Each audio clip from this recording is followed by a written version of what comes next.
Salut les gars et bienvenue dans cette nouvelle vidéo. Alors comme vous pouvez voir, j'ai la banane. Ça fait plaisir en tout cas de voir le FC Barcelone remporter son tout premier trophée sous l'ère Xavi et son tout premier trophée depuis avril 2021. La dernière fois qu'on a remporté un trophée, il y avait Messi et c'était le jour où on avait remporté la Coupe du Roi. Depuis ce jour-là, on a tellement échoué. Stop! Pour ceux qui préfèrent un contenu beaucoup plus court, vous pouvez aller me suivre sur TikTok. Je fais des reels de quelques résumés en 1 minute des vidéos que je fais sur YouTube. Ça peut vraiment vous intéresser les gars, donc n'hésitez pas à checker tout ça et à vous abonner bien sûr. Allez, on reprend la vidéo. Il s'est passé beaucoup de choses lors de ce Classico-là et tout ce que je peux dire, c'est qu'on a gagné avec l'art et la manière. Ça fait un moment qu'on critique le Barça sur sa manière de jeu, sur cette tiki-taka et cette possession de balle et ce style de jeu de l'ADN Barça qui prône depuis des années et qu'on se demandait si le Barça devrait l'abandonner ou pas. Aujourd'hui, ils nous ont prouvé que ce grand Barça peut toujours exister. Ils ont complètement asphyxié le Real Madrid aujourd'hui. Alors c'est vrai que le Real avait beaucoup d'absents. Il n'avait pas Alaba, il n'avait pas Tchouaméni, il n'avait pas Vasquez. Il s'était blessé aussi face à Valence en demi-finale. Mais je pense que Xavi, niveau coaching et niveau tactique, il a déjoué tous les plans d'Ancelotti parce qu'on a vu des joueurs du Real perdus, qui n'avaient pas soif, qui n'avaient pas la rage de vaincre. C'était très impressionnant de voir comment ce Real a joué et ça m'a rappelé surtout le Real l'année dernière au Bernabéu lors du Classico, lors du dernier Classico au Bernabéu l'année dernière où le Barça avait gagné 4-0. Ça m'a rappelé plus ou moins ce jour-là où le Barça avait complètement dominé le Real de A à Z sur tous les niveaux. J'ai surtout aimé le fait que Xavi puisse faire jouer Baldé au lieu de Jordi Alba parce que c'est vrai que Jordi Alba est un joueur d'expérience, c'est un joueur qui doit jouer dans ce genre de match, mais également un joueur qui laisse quand même pas mal d'espace derrière lui et commet beaucoup d'erreurs et est à l'origine souvent de pas mal de failles défensives, alors que Baldé, quel joueur, ses percées, ses accélérations, ses retours en défense rapide. Le gars c'est une fusée, il ne laisse pas vraiment d'espace derrière lui parce qu'il est tellement rapide que tu le trouves partout sur les débordements, sur les contre-attaques, sur les replis défensifs. Le gars, il est incroyable. Franchement, il m'a vraiment plu le Baldé. Et puis aussi le fait d'avoir mis Araujo en tant que latéral droit pour contrer plus ou moins le danger de Vinicius, parce qu'il faut l'avouer, Vinicius c'est le joueur le plus dangereux du Real. Bien sûr Benzema c'est le joueur le plus décisif, c'est le meilleur joueur, mais Vinicius ça reste un joueur qui peut faire la différence à n'importe quel moment. C'est un joueur qui est capable de dribbler n'importe quel joueur, hein. Donc ce schéma tactique là il l'avait utilisé justement lors du Classico du 4-0 au Bernabéu, ainsi qu'un milieu à 4, le même milieu qu'il a aligné face à l'Atlético Madrid le jour où on a gagné 1-0. Busquets, Pedri, Gavi et Frenkie de Jong. C'était vraiment très intelligent de sa part parce que de cette manière-là, on serait capable d'asphyxier le Real au milieu du terrain en contrôlant, en prenant le monopole du milieu de terrain. Le Real d'ailleurs, eux aussi, ils ont joué avec un milieu à 4 et je pense qu'ils ont plus ou moins fait le même schéma tactique que le Barça avec un Valverde qui a joué en tant que faux ailier, mais le Barça aussi avait un faux ailier qui était plutôt efficace aujourd'hui, qui était le MVP, le meilleur joueur, Gavi. Ce gars-là, il monte en puissance d'une vitesse impressionnante Gavi. Il y a le jour où le Barça avait gagné son dernier trophée, la Coupe du Roi en avril 2021. Je pense Gavi, il venait d'à peine de jouer quelques matchs avec le Barça B, tellement il était encore petit, jeune et en manque d'expérience. Et du jour au lendemain, le gars, il a explosé. Alors toutes les personnes qui disaient que Gavi ne méritait pas son trophée de Copa, allez voir si Musiala ou Bellingham ont réussi à eux seuls porter leur équipe pour gagner un trophée. Franchement, Gavi aujourd'hui double passeur décisif et buteur. Donc le gars, il a complètement mangé le Real à lui seul. Alors bon, c'est vrai que toute l'équipe a apporté sa petite pierre à l'édifice, à ce sacre-là, à cette victoire sur le Real Madrid et cette domination surtout. Mais bon, c'est vrai que Gavi et Lewandowski se sont pas mal démarqués aujourd'hui. Pedri également qui marque son petit but, ça fait plaisir. J'étais confiant que le Barça pourrait gagné et marqué pas mal de buts. Après la fin de la première période, je ne savais pas si le Real allait être secoué et allait se réveiller en deuxième période parce qu'on connaît les capacités qu'ont ces joueurs-là. L'année dernière, lors des matchs les plus importants avec des champions, ils ont fait que des remontadas. Donc j'avais peur, je me méfiais beaucoup de cette équipe du Real. Et l'équipe du Barça est restée sereine, compacte, défensivement, offensivement. Les combinaisons étaient justes. Il y avait une possession, un jeu qui était plutôt dynamique et qui était plutôt beau à regarder. C'est plus cette équipe-là qui tombait dans cette dans ce piège de possession passive. Et je pense le fait d'avoir mis 4 milieux, ça met un peu plus de vitesse et de justesse pour couper les lignes et mettre un petit coup d'accélérateur pour finaliser les actions et se créer beaucoup d'occasions et trouver les ailiers ou les attaquants ou Gavi qui étaient souvent démarqués en attaque.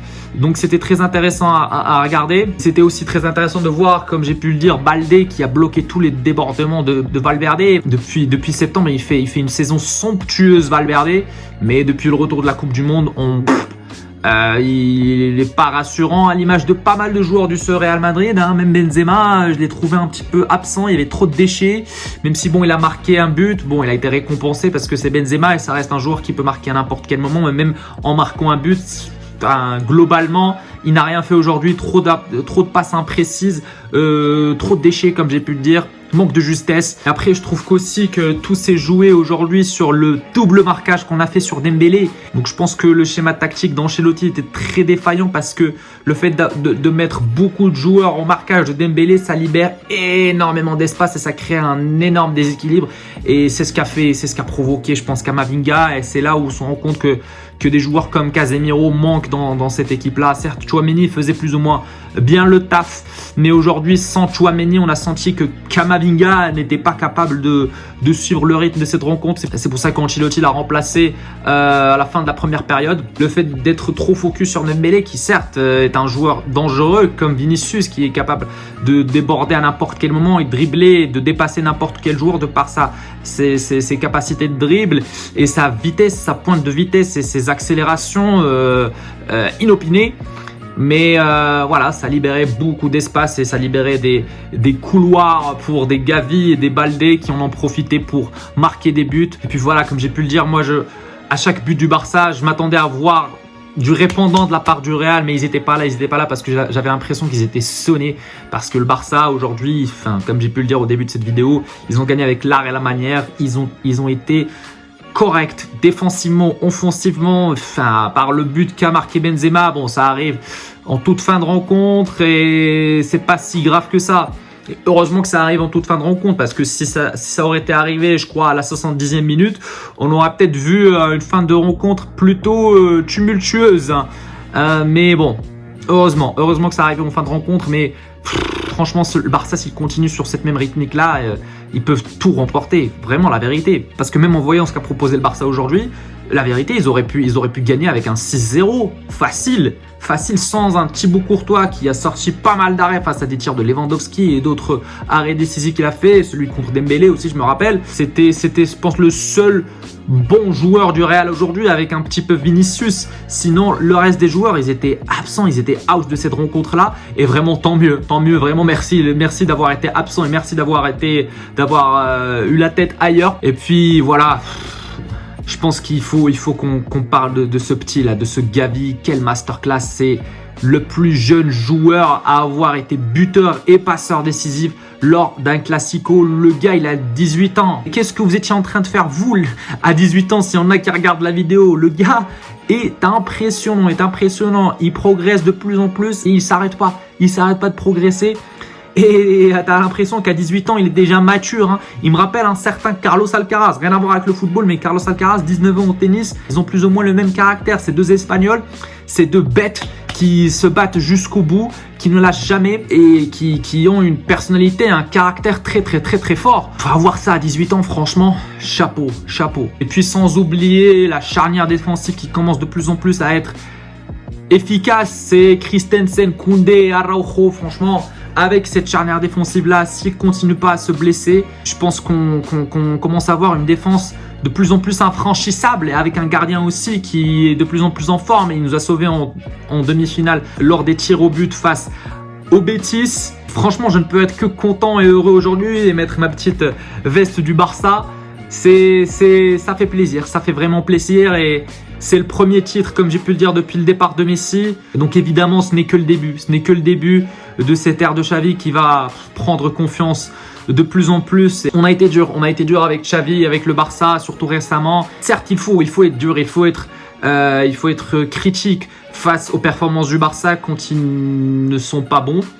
parce que c'est le Barça et c'est une équipe qui est très exigeante et c'est des fans qui sont très exigeants aussi. C'est un des meilleurs clubs de l'histoire du football. Et voilà, c'est vrai qu'après le départ de Messi, après toutes les galères financières qu'on a eues, l'arrivée de Laporta, l'arrivée de Xavi, la reconstruction va se faire petit à petit. On peut pas rêver directement de Ligue des Champions. Pour pouvoir construire un bon projet, il faut mettre brique par brique afin de faire monter un immeuble ou de faire monter un mur. On peut pas construire un mur directement comme ça. Je pense vraiment c'est le symbole que représente cette victoire-là en Supercoupe. Car certes, peut-être les gens du Real vont dire ouais, nous on gagne les Ligues des Champions en fin de saison, vous gagnez les Supercoupes. Oui, je vous l'accorde, c'est vrai. Mais nous, on trace notre petit bonhomme de chemin, nous aussi, à notre manière. Et cette Supercoupe, c'est un symbole de l'espoir, c'est un symbole de renaissance. Et on ira vraiment batailler pour cette Liga, hein, parce que là, on est leader. 3 points de différence, je crois, avec le Real. Le Real qui, bon, depuis le retour là, de la trêve internationale, même avant, enfin, depuis le match de Rayo Vallecano, ils sont pas très bons. Ils perdent beaucoup de matchs. Je crois que c'est le 3e match qu'ils viennent de perdre après le Rayo, Villarreal et maintenant le Barça. Encore un match de perdu face au Real et même en demi-finale, ils ont fait un match nul. On commence à s'inquiéter côté Real et j'espère que ça continue comme ça. Comme ça, nous, en Liga, on commence à dérouler, on commence à gagner de plus en plus de matchs et on commence à creuser de plus en plus d'écart avec le Real.